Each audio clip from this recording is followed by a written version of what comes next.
کتنے خاموشی کے ساتھ کہا زکریا نے ایک بیٹا دے. پڑھ رہے تھے نماز, یاد آ گیا بیٹا.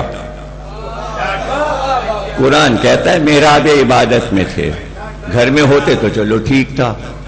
اللہ بتا رہا ہے عبادت الہی میں مصروف تھے اور اس کے اندر دل میں ہم کو پکارا ایک بیٹا دے دے,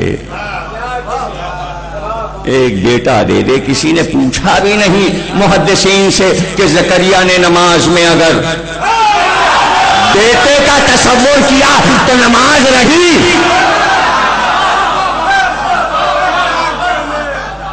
واہ بھائی واہ, پڑھ رہے تھے نماز, نیت تھی بیٹے کی.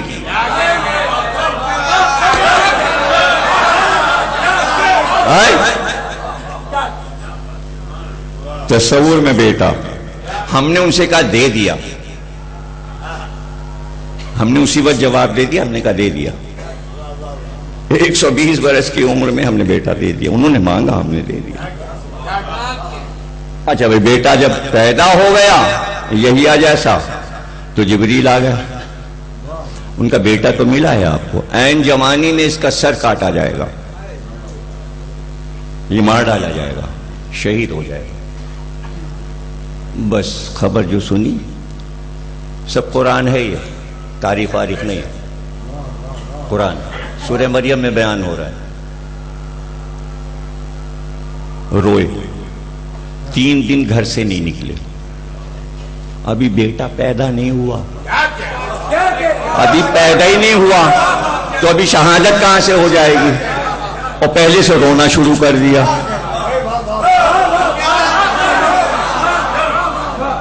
رو رہے, گھر سے نہیں نکلے, چپ کر روزہ رکھ لیا.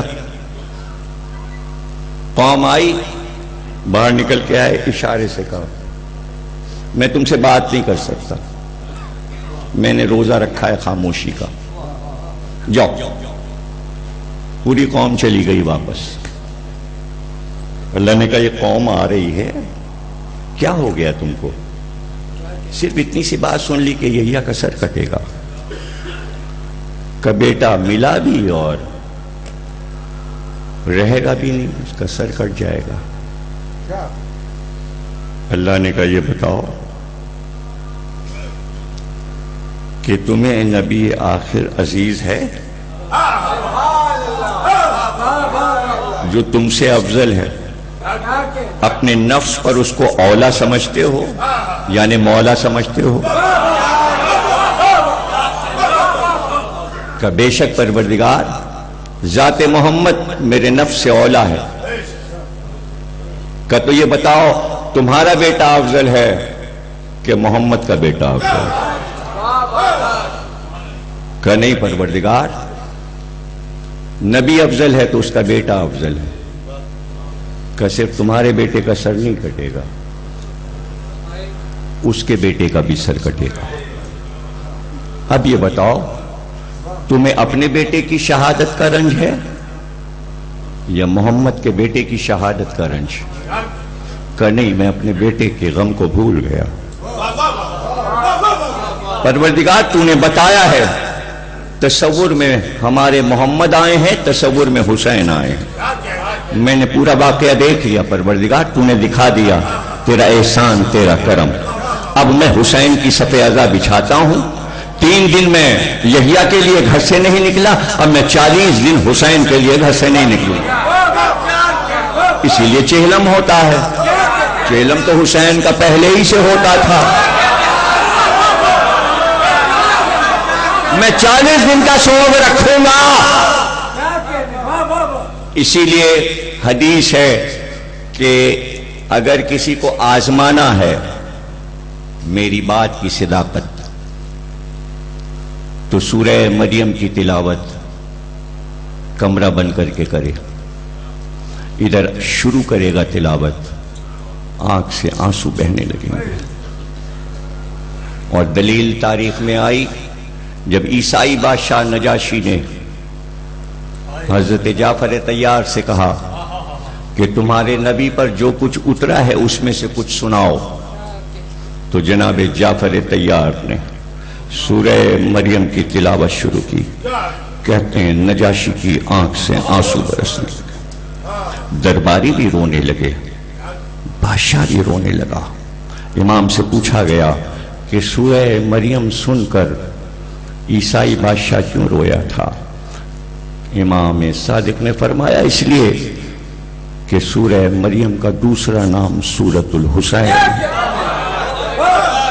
سورہ مریم میں حسین کا ذکر ہے. کہاں ہے ذکر؟ ہاں، جو یحییٰ کی شہادت ہے وہی ذکر حسین ہے. بتایا رسول اللہ نے، اے حسین، زکریا کا سر کاٹ کر بادشاہ کو تحفہ پیش کیا گیا تھا.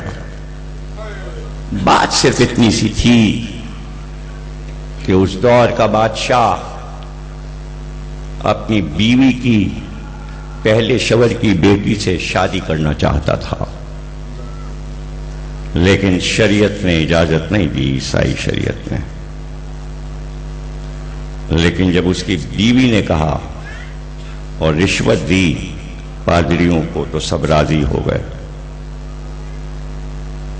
لوگوں نے کہا یحییٰ سے بھی پوچھ لو. پادریوں نے کہا، یحییٰ کو بلایا گیا، کہ میں ایسا خیال رکھتا ہوں. آپ نے کہا اگر تو نے ایسا کیا تو عذاب آ جائے گا، ایسا کیا تو عذاب آ جائے گا. یہ قصے پاکستانیوں کو سنائے نہیں گئے، ورنہ میڈیا مزے لے لے کے پنجاب کے دیہاتوں کی کہانیاں نہ سناتا.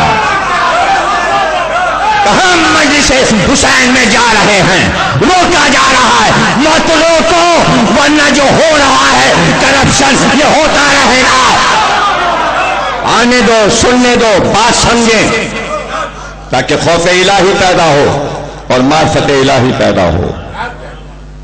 اپنی جان پیاری نہیں تھی، یحییٰ کو جان بچا لیتے، کہتے کر لے شادی، ہم سے کیا مطلب. کہ نہیں ہو سکتا، یحییٰ اجازت نہیں دے گا. ادھر سے اس کی بیوی نکل کے آئی، بادشاہ سے کہا آپ جانے مت دو، ان کو روک لو اور یہیں سر کاٹو. یہیں جب مجھے خوشی ہوگی جب یحییٰ کا سر کٹ جائے گا. جلاد آئے، تلوار آئی. جلادوں نے کہا بادشاہ سے اگر زمین پر یحییٰ کا سر کٹا ہم سب تباہ ہو جائیں گے، ہم سب تباہ ہو جائیں گے. کہ پھر کیا کیا جائے؟ کہ زمین پر یحییٰ کا ایک قطرہ خون نہ گرے. ایک برتن لایا گیا، کہا لٹا کر گلا ان کا اس برتن پہ رکھو تاکہ وہ برتن خون سے بھر جائے اور زمین پر خون نہ گرے. گلا کاٹا گیا، مگر ہائے انسانی خون، بے گناہ خون، معصوم خون اتنی تیزی سے اچھلا کہ صرف ایک قطرہ اس خون کا زمین پہ گر گیا. ایک قطرہ. جن لوگوں نے شام میں زیارت کی ہے، دربار یزید میں ہی جہاں قیدی لائے گئے تھے، وہیں تو سردفن ہے.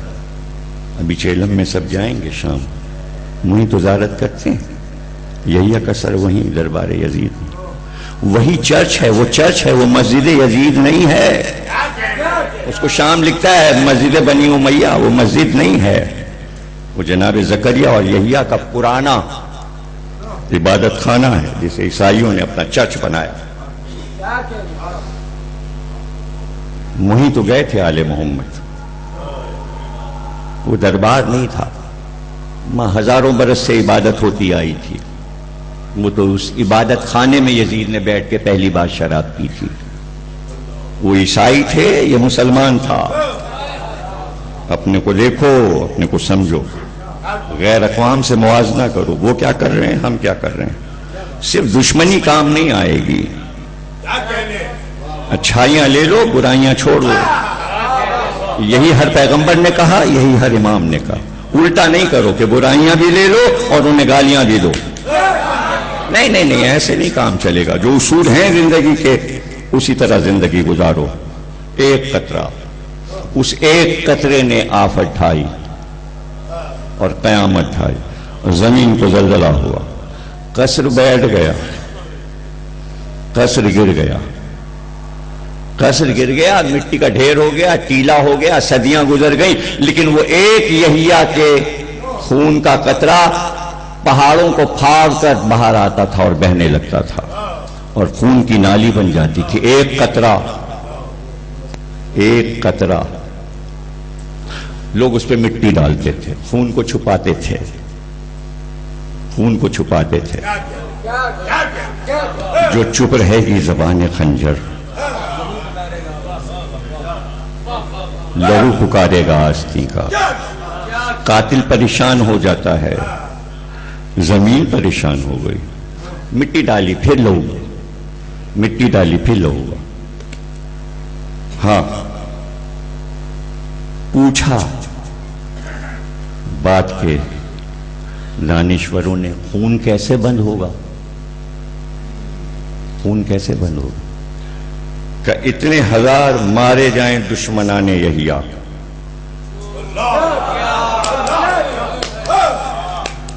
ان کا کہ مارنے والا تو بادشاہ تھا، مارنے والا تو بادشاہ تھا. کہ نہیں، جو اس قتل پہ راضی تھا وہ یحییٰ کا قاتل ہے. آج 1400 سال کے بعد جو قتل حسین پہ راضی ہے، جب تک وہ مہدی کے ہاتھ سے مارا نہیں جائے گا،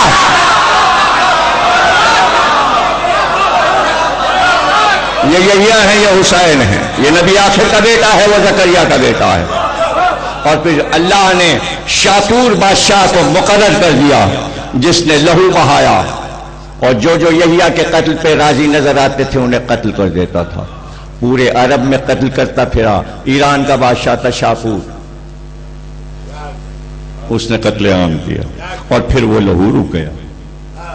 گویا انتقام پورا ہو گیا. حسین کے خون کا انتقام کہاں پورا ہوا؟ اس لیے کہ ہمارے ہاتھ میں ہے ہی نہیں، وہ تو مہدی کے ہاتھ میں ہے. وہ مسئلہ اللہ کا مسئلہ ہے اور امام مہدی کے پاس ہے. یہاں تک کہ اس سر کو تشت میں رکھ کر جب بادشاہ کو پیش کیا گیا تحفے میں، بس یہی لکھا ہے کہ نبی نے آخری وقت آخری بات جو کی، سب سے باتیں کی، لیکن جو آخری بات کی جس کے بعد پھر آنکھیں بند کر لیں اور پھر نہیں بولے، تو وہ آخری بات یہ تھی کہ فاطمہ حسین کو میرے پاس لاؤ. یہ ہے رسول اللہ کی آخری گفتگو. حسین آئے، 5-7 برس کے حسین، کہ میرے قریب آ جاؤ، اور اٹھا کے حسین کو سینے پہ لٹا لیا. اور جب سینے پہ لٹا لیا تو ایک بار سرکار دو عالم نے حسین کے سر کو دونوں ہاتھوں سے پکڑا اور کہا حسین میں دیکھ رہا ہوں کہ تیرا یہ سر سونے کے تشت میں رکھ کر بادشاہ کو تحفے میں پیش کیا جائے.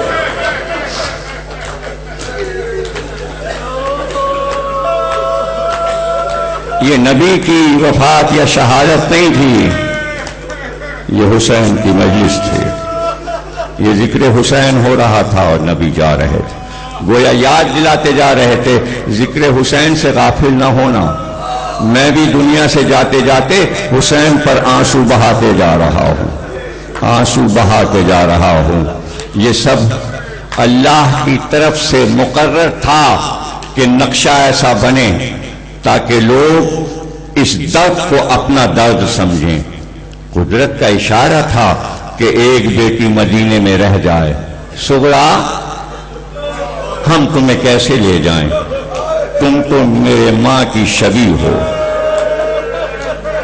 کہا بابا یہ بات سمجھ میں نہیں آتی کہ اگر میں ماں کی شبیہ ہوں تو اس وجہ سے آپ مجھے نہیں لے جا رہے. بھیا علی اکبر بھی تو رسول اللہ کی شبیہ ہیں، شبیہ سے کیا ہو. لیکن حسین یہ کیسے سمجھاتے کہ کربلا میں چادریں چھینی جائیں گی. تم سلامت رہو، تم خوش رہو، کوئی غم اللہ نہ دے سوا غم حسین کے. پہلی مجلس ہے رضا خانی کی، اور میں کیا ذکر کروں کہ صبح سے سغرا یہی دیکھ رہی تھی، سامان باندھا جا رہا ہے، گھر کا سامان جا رہا ہے، دالان خالی ہوتے جا رہے ہیں۔ جب علی اصغر کا جھولا اٹھا کے لے جایا گیا تو سغرا بہت حیران ہوئی، کیا بھیا علی اصغر بھی جا رہا ہے؟ پھر اس تنہا مکان میں میرا دل کیسے لگے گا؟ تفصیل نہیں پڑھ سکتا۔ کارواں چلا، قافلہ چلا گیا اور سرحد مدینہ کے قریب پہنچ رہا تھا کہ ایک بار عباس اپنے گھوڑے کو بڑھا کر حسین کے قریب آئے۔ کہا آقا قافلے کو روک دیجئے۔ کہا کیوں؟ کہ سغرا قافلے کے پیچھے پیچھے روتی ہوئی آ رہی ہے، ساتھ میں مادر گرامی ام المؤمنین ام سلمہ سب چلے آ رہے ہیں کہ روکو۔ آخری جملے تقریر کے، قافلہ روکو۔ قافلہ رک گیا، کہ لگا دو قناتیں لگا دو۔ کیا بات ہے سغرا؟ سغرا آ گئی پردے میں۔ کہا بابا پتہ نہیں اب ملاقات ہو، ایک بار علی اصغر کو دکھا دیجئے۔ رباب جس ناقے پر تھی اس ناقے کو روکا گیا۔ حسین نے کہا رباب اترو۔ علی اصغر کو گود میں لے کر اس قنات میں آئی، ماں لے کر آئی۔ دوڑ کر سغرا نے کہا اصغر بہن پکار رہی ہے۔ بھائی نے ہاتھ بڑھا دیے، سغرا نے علی اصغر کو لپٹا لیا۔ اب پڑھنے کا دم نہیں ہے، دو ہی جملے ادا کرنے۔ سغرا نے بچے کو لپٹا لیا، گلے سے لگا لیا۔ اب بہت دیر ہو گئی۔ حسین نے فضا سے کہا سواریاں سوار کرو، قافلے کو آگے بڑھنا ہے۔ یہ اتنی دیر کیوں لگ رہی ہے؟ زینب دیر کیوں لگ رہی ہے؟ ام کلثوم دیر کیوں ہے؟ تو آپ سب نے رو کر کہا بھیا کیا کریں، ماں کی گود سے امت کر علی اصغر سغرا کی گود میں چلے گئے ہیں، اب آپ بتائیے اصغر کو چھوڑ دیں تو پھر اب آپ کا دل کیسے لگے گا؟ کیا بچے کو چھوڑ کر ماں جا سکتی ہے؟ حسین نے کہا اچھا ٹھہرو، میں علی اصغر سے بات کرتا ہوں۔ ایک بار حسین میری طرف دیکھنا، آخری جملہ تقریر کا۔ ایک بار حسین سغرا کی طرف بڑھنے لگے، حسین آگے بڑھے، سغرا پیچھے ہٹی، حسین آگے بڑھے، سغرا آگے پیچھے ہٹی، اور بس یہ کہتی بابا چھین کے نہ لیجیے گا، بابا دوست سے چھین کر بلائیے علی اصغر کو، اگر آ جائے تو لے جائیے گا۔ ارے سغرا تمہیں نہیں معلوم، ارے سغرا علی اصغر تو حسین کے بنا رہیں گے، رباب کے بنا رہیں گے، ایک ننھی سی قبر بات